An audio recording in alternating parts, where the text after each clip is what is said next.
आम्हाला इथं पाचारण करून आणि जो अवमूल्य आमचा सत्कार केलेला आहे, आमच्या जीवनामध्ये हृदयामध्ये कायमस्वरूपी राहणार आहे. एवढं बोलायचं कारण का माहिती का? आता आज जेव्हा आम्ही सफाई कामगार इथे येतो, कोरोनाचा काळ तुम्हाला मी सांगतो, कोरोनाच्या काळामध्ये ना आम्ही जेव्हा काम करत होतो ना, दुकानं बंद, लोकांची घरं बंद असायची, आम्हाला पाणी प्यायला नसायचं, खरी परिस्थिती सांग. पण इथल्या तरुण कार्यकर्त्यांनी, या मंडळाच्या कार्यकर्त्यांनी, पाटील साहेबांच्या नेतृत्वाने आम्ही जिथे काम करतो तिथे आम्हाला पाण्याच्या बाटल्या, आम्हाला नाश्ता घेऊन आले. खऱ्या अर्थाने हाच सत्कार आमचा त्यावेळेस झाला.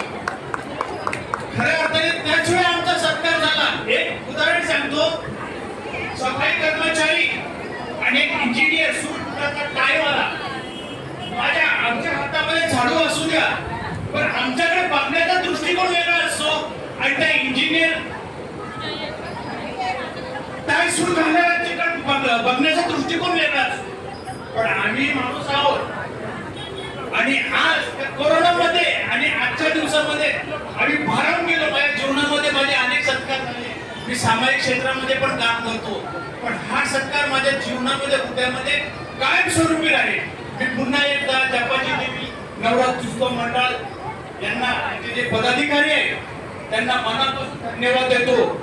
आणि खास करून नानासाहेब पाटील साहेब आहेत, यांनी आमच्या चौकीमध्ये येऊन माझ्याशी विचारपूस केलं, कामगारांची नावं मागितले, त्याचं कारण विचारलं. पण एक गोष्ट त्यांनी अजून ते कारण जे पुढचं आहे ना, खासगीत पण सांगितलं नाही. मी अजूनही सांगतो, ते म्हणजे काय, ते एकच सांगतात की मला 1992 मध्ये जो अनुभव आला, साहेब तुम्ही जे कामं करता सामाजिक, थोडासा अनुभव आम्हाला पण तुम्ही सांगा, आम्ही शेअर करू आणि तुमच्या पद्धतीने आम्ही आमच्या विभागामध्ये म्हणा किंवा आमच्या क्षेत्रामध्ये आम्ही तो ठसा पुढे नेऊ. खरोखर पाठक साहेब, मी तुमचं मनापासून अभिनंदन करतो. तुमची सेवा, तुमचे हे समाजकार्य असंच चालू द्या. देवी तुमच्या पाठीशी आहे.